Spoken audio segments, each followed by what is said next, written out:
made this beat, bitch.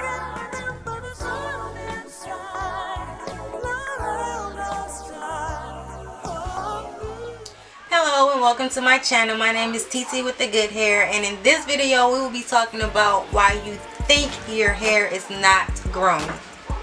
So if you are interested in that, then stay tuned. Let me just be specific. A lot of YouTubers say that your hair is not grown. That is not true. Your hair is never not growing. There is a phase in which some of your hair strands actually do stop growing and they fall out to begin a new strand of hair. It is completely inaccurate to say that your hair is just not growing, because that is absolutely false. So let's just go right on ahead and jump into this information. One of the reasons I believe that people may think that their hair is not growing is because you only get a certain amount of inches a year, and that amount is 6 inches in a 12-month span. If you're waiting on those 6 inches in that 12-month span to give you Rapunzel length hair, then it's not gonna happen. I mean, so pretty much with that, and I'm chewing on candy, so excuse me, I'm being rude. Just take that out. So yeah, with those 6 inches in the 12-month span, it really just takes a lot of patience.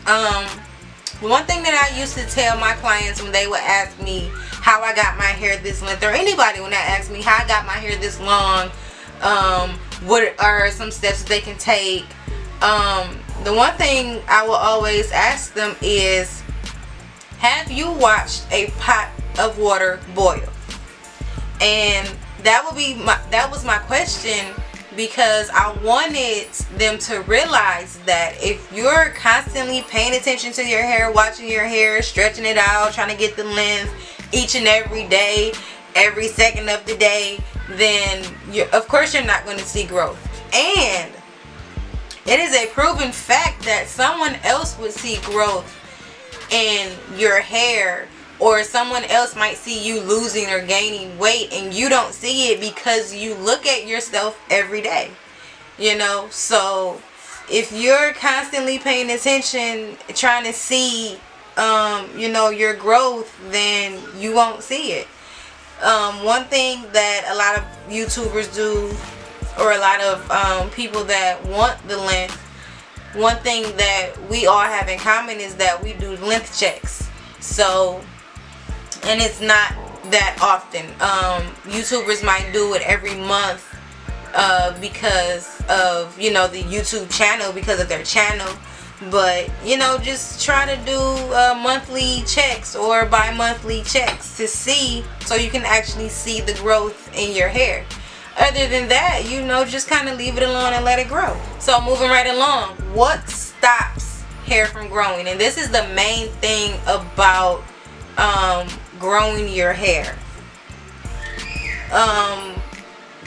The things that stop your hair from growing, one is your maintenance in your hair. If you aren't moisturizing your hair, if you aren't clipping your ends, if you aren't protective styling, or even doing the twist out or wash and go and just leaving your hair alone, if you're picking with it, manipulating it a lot of that can cause breakage, and a lot of that can stop your hair from growing.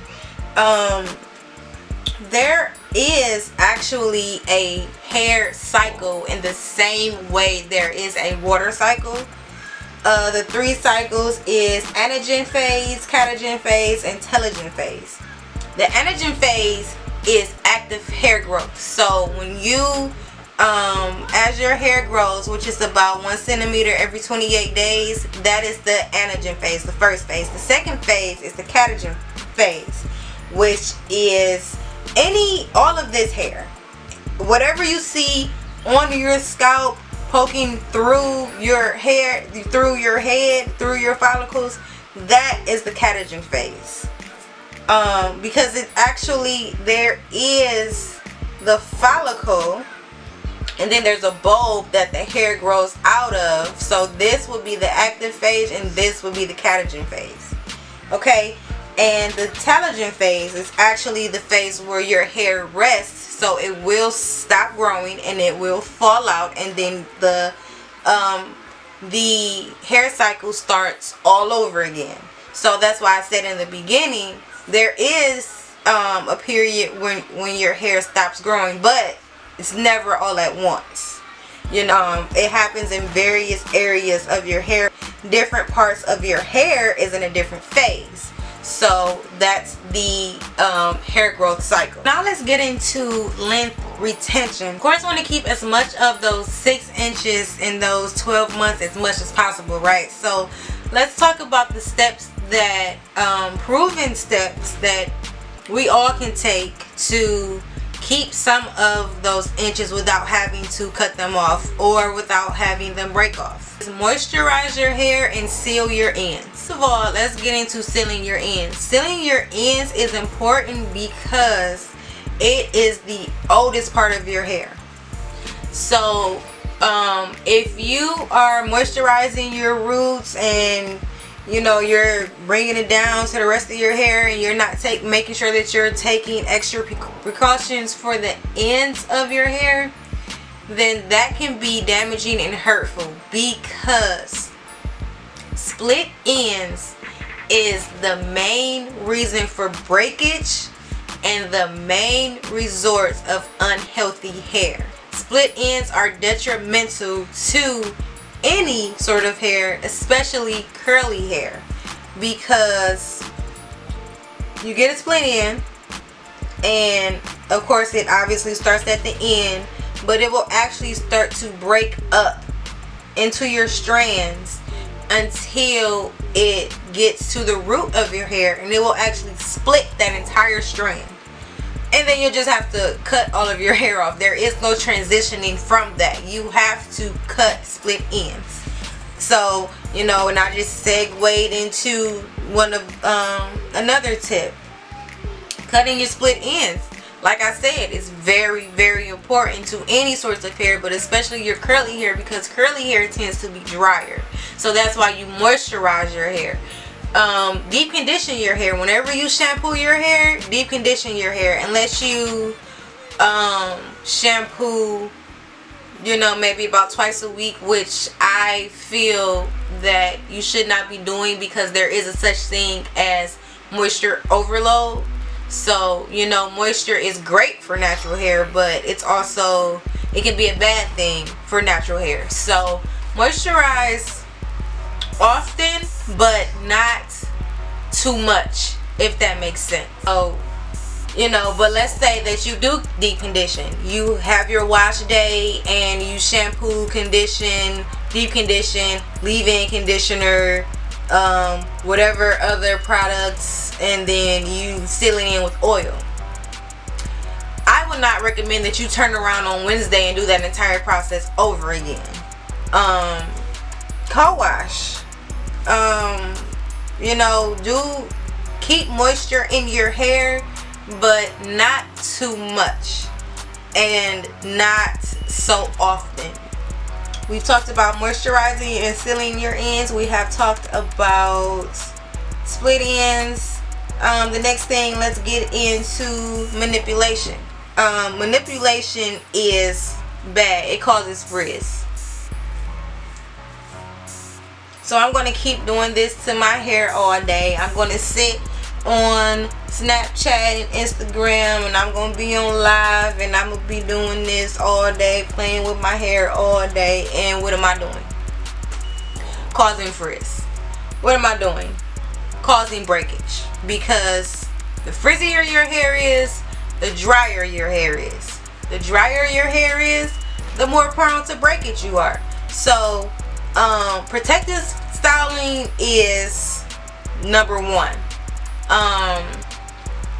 There of course is a different idea or debates on what a protective style actually is. In my opinion, it is anything that puts your hair away. Doesn't necessarily have to incorporate weave or a wig. To me, no. That is completely up to you.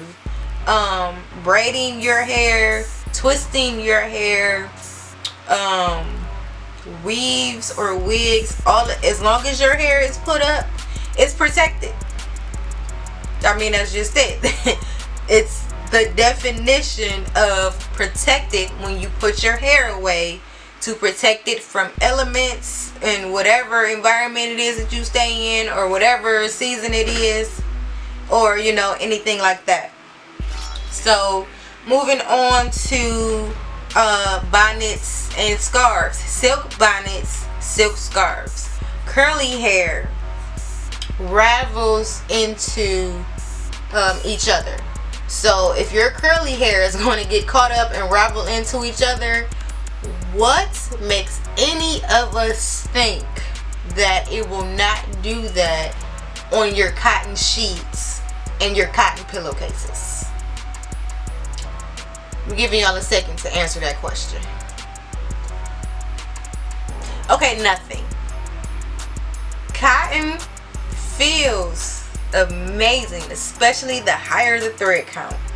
It feels really good, but it is damaging.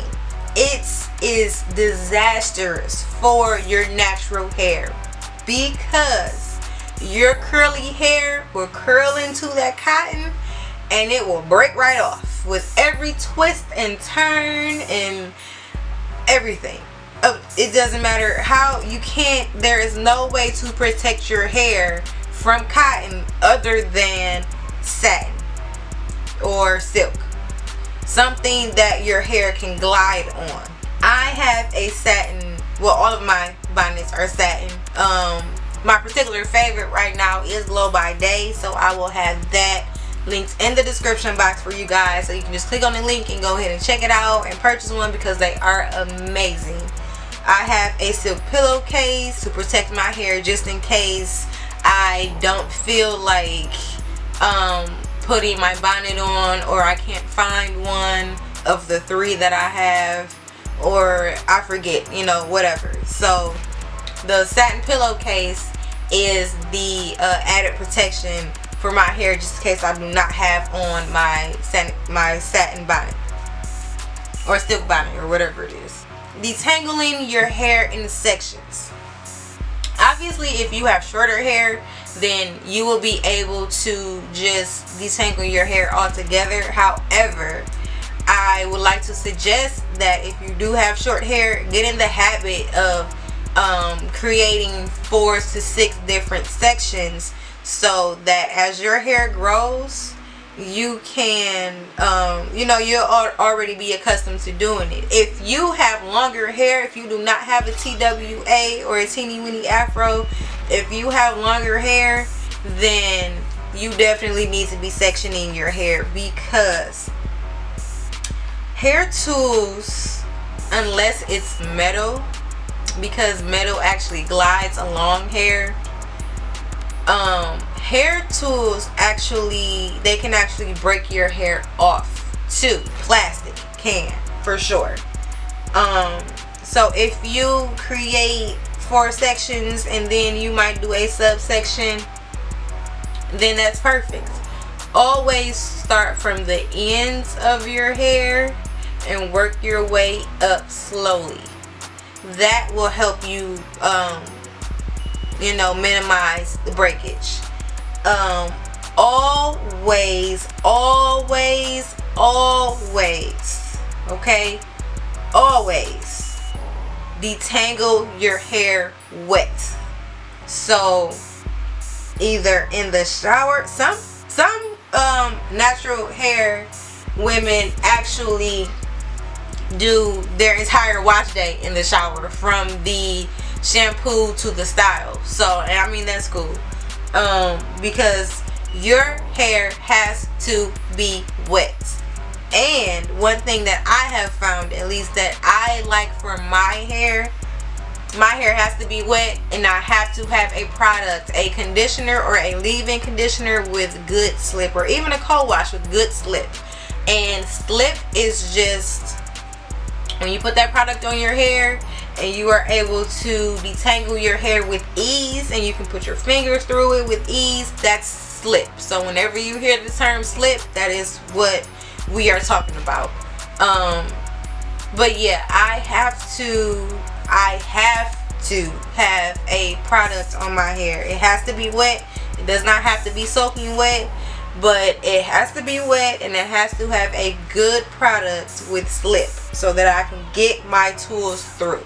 Deep condition your hair once a week at the max, because like I said, if you're using a moisturizing shampoo and you're going to use a moisturizing conditioner, and then you're going to turn around and put a moisturizing leave-in conditioner in it, and then you're sealing all of that in with oil, or if you like gels, you're using even though most gels are drying, if you happen to stumble upon a moisturizing gel, then you're packing all of that moisture in, and then you're going to seal it with oil.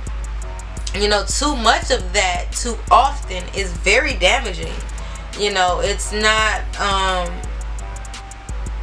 I've never heard of moisture overload causing breakage, and I do know of ways to reverse it, which is, I'm just going to tell you guys, it's protein. So you have protein, you have moisture, and you can either have protein overload or moisture overload, and then you just have to balance that out. Everything is about balance. You don't want too much protein, you don't want too much moisture, but you don't want to use too little of either, because you don't want your hair to break off. So it's just about paying attention to your hair and knowing what works for your hair, for you and your hair. So thank you guys for tuning into this video. I hope that you like the things that I talked about, and I hope that you are able to apply the things that I talked about and they actually work for you. Okay, so if you like this type of content, give me a thumbs up and comment down below. Let me know that you like it. Talk back to me. What is it that you do for your hair? What is it that you do for your hair to retain length? What is it that you do? You know, tell me your regimen. Tell me what it is that you do, and then, you know, I might be able to switch up my regimen for the better. You know, I'm not just here to help you. You guys can help me as well. Right. So don't forget to subscribe to my channel if you are not subscribed already, and hit the bell so you don't miss anything. And I will talk to you guys in my next video. Thank you. Bye.